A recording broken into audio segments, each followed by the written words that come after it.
Compartimos un video sobre los dos gigantes más peligrosos de la Biblia en español, sin etiquetas y con un lenguaje coloquial. En el texto original, se mencionan a los dos gigantes más peligrosos de la Biblia. Primero y fundamentalmente, Og, rey de Basán. Og era un rey poderoso e infame de los amorreos de Basán, quien reinó en Ashtarot durante el tiempo de Moisés, y luchó contra los israelitas en su camino de regreso a la tierra prometida. Dios otorgó una victoria a los israelitas sobre las fuerzas del rey Og, y Moisés y los israelitas capturaron Basán, una tierra fértil al este del río Jordán. Debido a la terribilidad de Og, a la relativa inexperiencia de las fuerzas israelitas, la victoria fue significativa. Antes de que los israelitas se encontraran con Og, rey de Basán, hubo una batalla con otro rey amorreo, Sián. Moisés le había pedido a Son permitir a los israelitas pasar por su tierra, prometiendo no tomar ninguna de las riquezas del reino amorreo durante el camino. Sin embargo, en cambio, Sehán se reunió con sus fuerzas y atacó a los israelitas. Dios ayudó a Moisés y a los israelitas a derrotar a los amorreos y tomar su tierra. En Números 21, versículos 33 a 35, se lee: luego subieron por el camino de Basán, y Og, el rey de Basán, salió en contra de ellos, él y todos sus pueblos, para la batalla en Edrei. Pero el Señor dijo a Moisés: no le temas, porque te he entregado en tu mano a él y a todo su pueblo y a su tierra.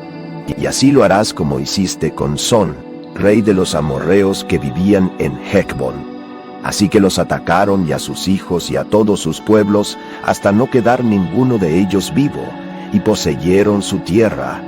Og, el rey de Basán, salió contra ellos. Esta fue otra batalla en la que Israel no inició el conflicto, pero Israel estaba más que preparado para enfrentarse al desafío, y a través de su Dios logró una gloriosa victoria. No le temas, porque te he entregado en tu mano a él y a todo su pueblo.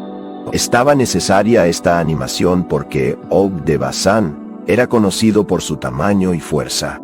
Og era otro rey amorreo que no era una amenaza para Israel, porque el Señor ya había entregado a él y a su dominio a Israel. El resultado de la lucha contra Og estaba predeterminado antes de que se pusiera su armadura. La batalla entre las fuerzas de Og y las fuerzas de Moisés se describe en el libro de Deuteronomio. Según el texto, Og reinó sobre 60 ciudades fortificadas, todas las cuales fueron conquistadas por los israelitas. Esto les dio más territorio para ocupar en el lado occidental del río Jordán, y les mostró que podían superar a los enemigos poderosos que enfrentarían en el lado occidental del Jordán a través del poder de Dios. En Deuteronomio 3, versículos 3 a 5, tan pronto como el Señor nuestro Dios también entregó en nuestras manos al rey Og de Basán y todo su ejército, lo derrotamos, dejando ninguno de ellos vivo. En ese tiempo, tomamos todas sus ciudades. No hubo una de las 60 ciudades que no tomamos de ellas. La región entera de Argob, Bashan. Todas estas ciudades estaban fortificadas con murallas altas, con puertas y barrotes. Además de un gran número de aldeas sin muros, las destruimos completamente, así como lo hicimos con Sehón, rey de Hecbón, destruyendo cada ciudad, hombres, mujeres y niños, pero todas las ganadas y el botín de sus ciudades nos llevaron a nosotros. Como Sehón, Og llevó a todo su ejército en batalla contra Israel. Y en el caso de Sihón, Dios ya había decidido entregar al rey, junto con todo su ejército y tierra, a Israel. Israel destruyó toda la población y tomó el control de todas las 60 ciudades en el reino de Og, que tenían las mismas murallas altas como las de Sihón. Cuando Dios decidió entregar un enemigo a su pueblo, incluso las ciudades fortificadas fuertes no eran una adversidad para el poder de Dios. En el futuro, cuando llegaron a Jericó, se produciría la ilustración más impactante de esta realidad allí. También era un hombre enorme, con una cama de hierro que medía 9 cúbitos de longitud y 4 cúbitos de ancho, lo que es equivalente a 13.5 pies de longitud y 6 pies de ancho. La inclusión de este detalle resalta la altura de Og. Un hombre que probablemente necesitaba una cama de este tamaño era muy alto, de 10 o 11 pies. Israel venció a Sihón y a Og, y tomó el control de sus extensas tierras en el lado oriental del río Jordán.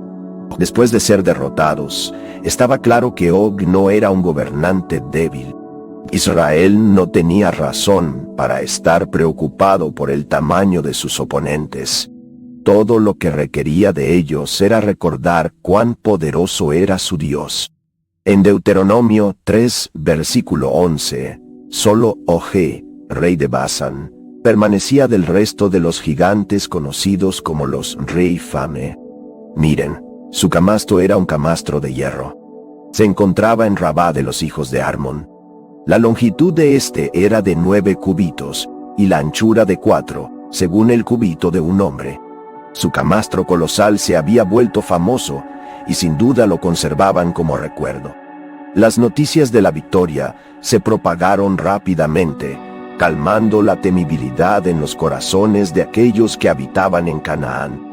Raquel, una prostituta de Jericó, creía que el Señor tenía poder incluso sobre esa fuertemente fortificada ciudad, ya que ella y otros habían oído hablar de la victoria sobre Sión y Og.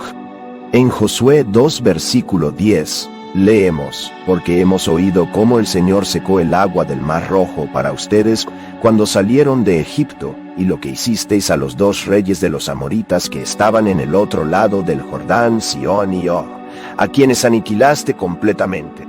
Moisés utilizó la victoria para alentar a los israelitas mientras les entregaba a Josué en su cuidado y en el borde de entrar a Canaán. Deuteronomio 31 versículo 4, y en Salmos 135 versículos 7 a 11, que hace ascender vapores desde los extremos de la tierra, que hace la lightning para la lluvia, que saca el viento de sus almacenes, que hizo frutos primogénitos del Egipto, tanto de hombres como de bestias, quien envió señales y prodigios en medio de los egipcios sobre Faraón y todos sus sirvientes, quien destruyó grandes... Y en Salmos 136 versículos 18 a 20, y mató reyes famosos por su misericordia y duras para siempre, Sión rey de los amoritas, por su misericordia y duras para siempre, y Og rey de Basán por su misericordia y duras para siempre, y Og rey de Basán por su misericordia. De acuerdo con Deuteronomio 3 versículo 11, Og era un descendiente de Rehaim, lo que indica a un hombre de gran estatura o gigante. En Josué 12 versículo 4, y la costa de Og, rey de Basán, que era del resto de los gigantes, que vivían en Ashtarot y en Idre. Og se refiere como el último de los Rehaim en Deuteronomio 3 versículo 11, y más tarde en los libros de Números y Josué. Rehaim es una palabra hebrea que significa gigantes. Los Rephaim, o los de Rephaim, eran un pueblo que vivía en Canaán y otros lugares durante el tiempo de Moisés y Josué. El término Rephaim es descriptivo, no étnico, lo cual significa los terribles. Los Rephaim eran gigantes acostumbrados a la batalla. Cuando los israelitas intentaron por primera vez entrar en las tierras prometidas, los exploradores informaron que éstas estaban habitadas por gigantes conocidos como los Nefilim y los hijos de un hombre llamado Anak. Las múltiples referencias a los Rephaim en estos primeros capítulos demuestran que Israel, confiando en Dios, era más de lo suficientemente capaz de derrotar a esta temible raza de guerreros. También muestra que su miedo a estos hombres era infundado. En Números 13, cuando se negaron a entrar en las tierras prometidas, sus excusas parecían más débiles con luz de los triunfos de la siguiente generación. Nada es demasiado difícil para Dios, nada es imposible para Él.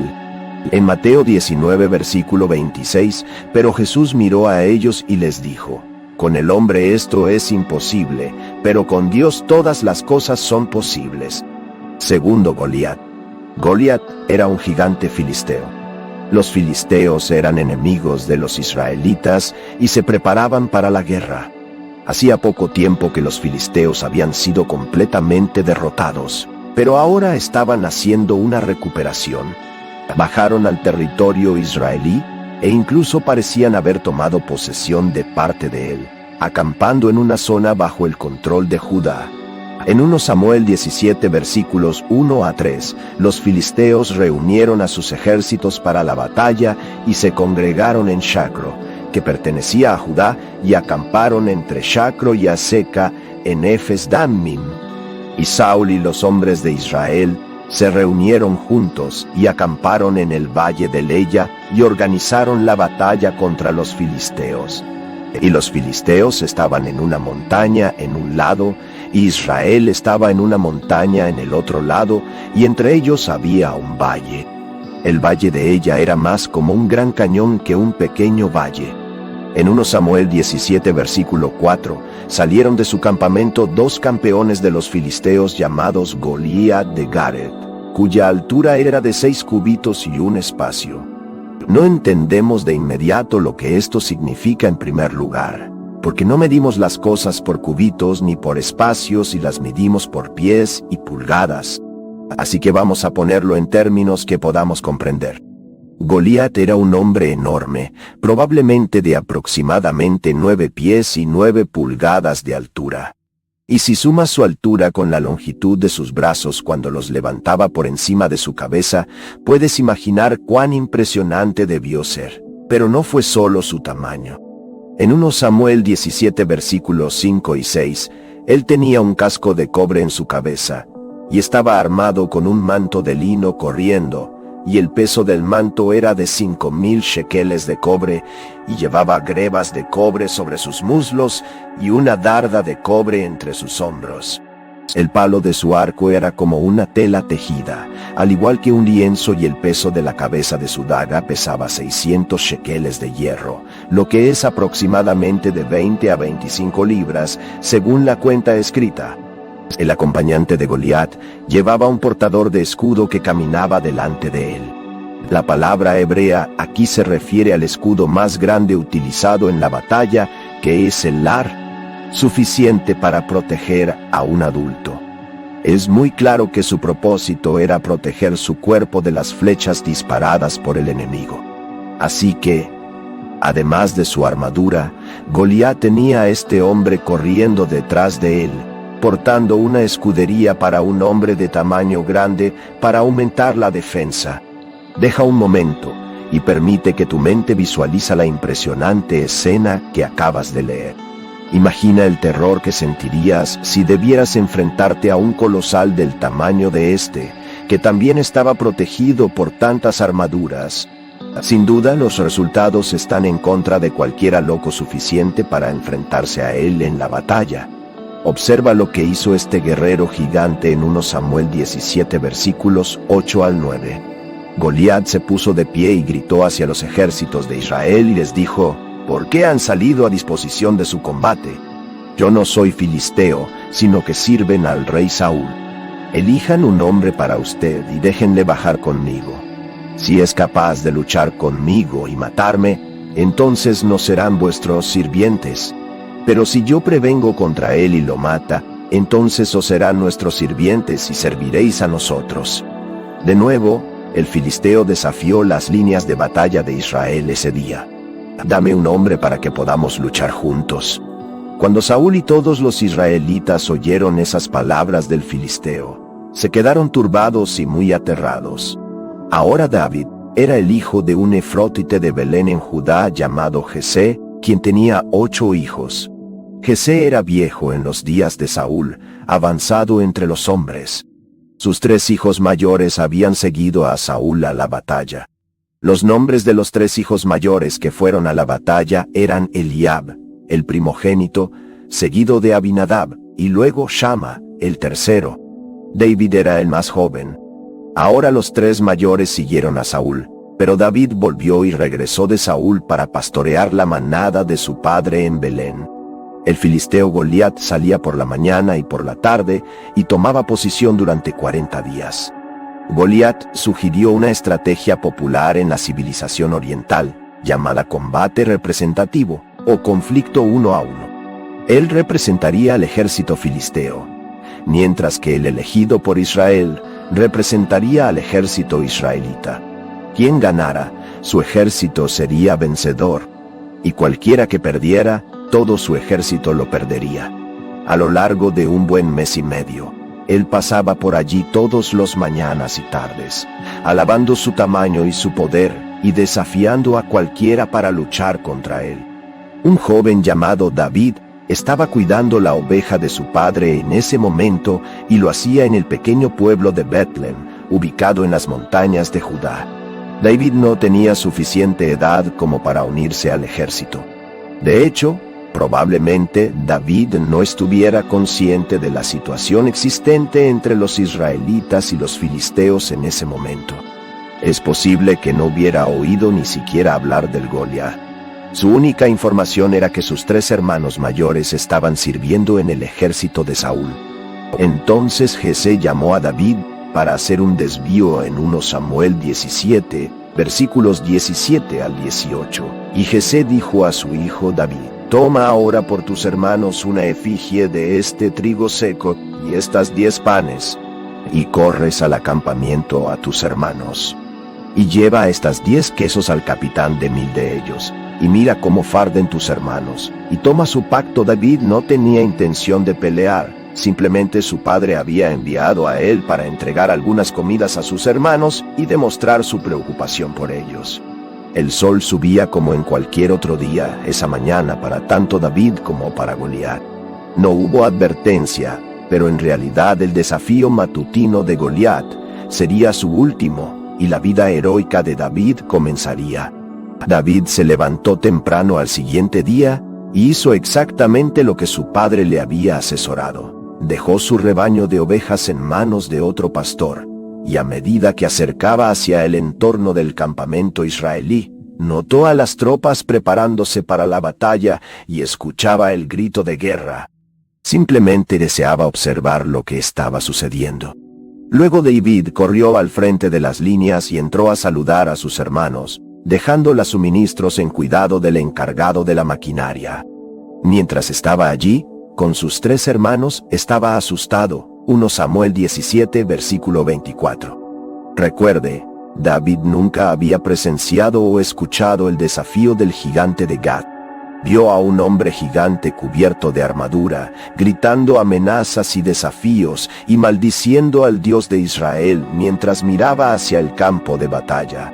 Ahora es el día 40 en que los israelitas se enfrentaban a Goliat, pero para David fue la primera vez. En 1 Samuel 17, versículos 26 y 27, y David habló con los hombres que se encontraban junto a él, diciendo: ¿Qué se hará con el hombre que mató a este filisteo y quitó la vergüenza de Israel? ¿Quién es este filisteo incircunciso que se atreve a desafiar los ejércitos del Dios vivo? Y la gente respondió según estaba diciendo ese hombre: así será lo que se hará con el hombre que lo mató. Saúl había ideado un plan para tentar a alguien a matar al gigante. El problema era que él era el único varón en el campamento de Israel que era capaz de enfrentarse a Goliat. Era más alto y más robusto que todos los demás, y era el líder del pueblo. Saúl elaboró una estrategia que idealmente atrajería a alguien más para entrar en combate. Prometió un gran premio al hombre que matara a Goliat, incluyendo la mano de su hija en matrimonio y una exención fiscal para la casa de su padre.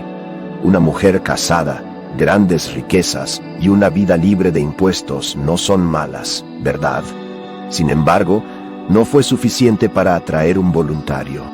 Los hombres inmediatos a David se informaron sobre el plan de incentivos que incluía diversas motivaciones externas, por lo que aquí está David, vestido con la ropa más simple de un pastor y armado solo con las armas básicas de un pastor. Su lanza y su bastón listo para pelear.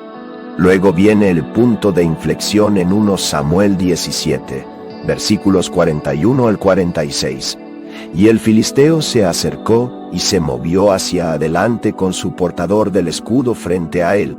Cuando el filisteo miró alrededor y vio a David, lo despreció, porque era un joven rojizo y de buena apariencia, y el filisteo dijo a David: ¿Soy yo un perro que te viene con palos? Y el filisteo maldijo a David por sus dioses. El filisteo también dijo a David: Ven a mí, te entregaré carne para las aves del cielo y los animales de la tierra. Entonces David respondió al filisteo: Usted viene a mí con espada, y con lanza y con dardos, pero yo vengo en nombre del Señor de ejércitos, el Dios de las huestes de Israel, a quien has desafiado.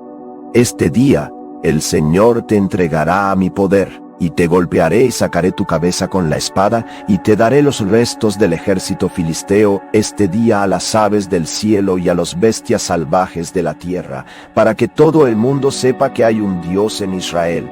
Imagina las posibilidades. David se mantuvo firme ante esta enorme criatura. Todo lo que tenía era una manzana y una piedra contra un gigante, vestido con 200 libras de armadura. Una sola piedra lanzada por el aire fue todo lo que necesitaba. Goliat cayó como una bolsa de piedras. En 1 Samuel 17, versículos 47 al 51. Y esto para que toda esta concurrencia sepa que el Salvador no es con espada ni lanza, porque la batalla es del Señor, y Él nos entregará a sus manos. Cuando los filisteos se levantaron y avanzaron hacia David para enfrentarse a él, David aceleró y corrió en dirección al ejército para enfrentarse a los filisteos. Y David tomó de su bolsa una piedra y lanzó la manzana con el lanzador, y golpeó al filisteo en su frente. Y la piedra se hundió en su frente, y cayó sobre su cara hacia abajo en la tierra. Así David venció al filisteo con la manzana y la piedra, y golpeó al filisteo y lo cortó la cabeza con ella. Y no había espada en la mano de David. Entonces David corrió y se puso sobre el filisteo, y tomó su espada y sacó la espada del cuchillo que tenía, y lo golpeó, y le quitaron la cabeza con ella. Y cuando los filisteos vieron que su campeón estaba muerto, huyeron. Después de este evento, los filisteos no se quedaron. Dispersaron al darse cuenta de que su campeón había muerto. Después, David trajo la cabeza del filisteo a Jerusalén.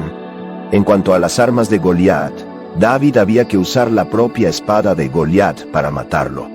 El narrador dice que el héroe mantenía su arma adentro de su tenda. Simplemente se quedaron allí como trofeos.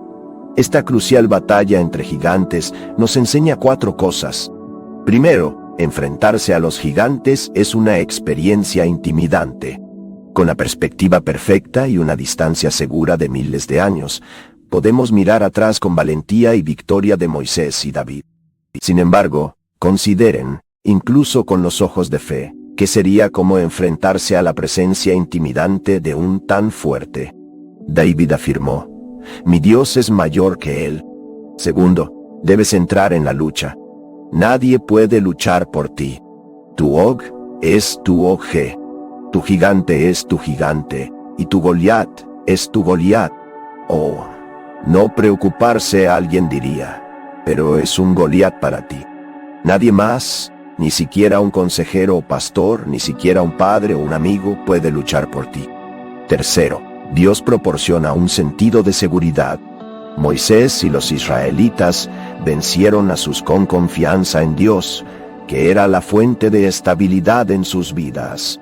Cuando has pasado mucho tiempo de tus rodillas, resulta sorprendentemente cómo se vuelve estable. Sin embargo, si intentas derrotar al gigante a la manera personal, fallarás. Cuarto, adquirir victorias es una experiencia que quedará con usted. Esperamos recordar los éxitos que hemos tenido en el pasado. Esperamos compartir nuestras historias de leones y oso, así como nuestros éxitos personales contra Goliat. Quizás no sepa qué hay del otro lado del valle. Quizás no tenga ni idea de quién es el gigante, pero está ahí, escondiéndose. Esa incertidumbre sola es enorme, pero comparada con Dios, Señor Dios propio. Diga con fe: la batalla es suya, Señor, es su lucha. Confío en ti. Le doy todas mis armas y habilidades a usted, y me presento ante Él, confiando en usted. Si este contenido fue valioso para usted, le pido que apoye mi suscripción de manera que no pierda ninguno de nuestros próximos videos. Juntos, podemos iluminar más mentes y ampliar nuestro entendimiento. Gracias por estar aquí y que Dios te bendiga. No olvides darle like, compartir el video y suscribirte al canal. Hasta la próxima.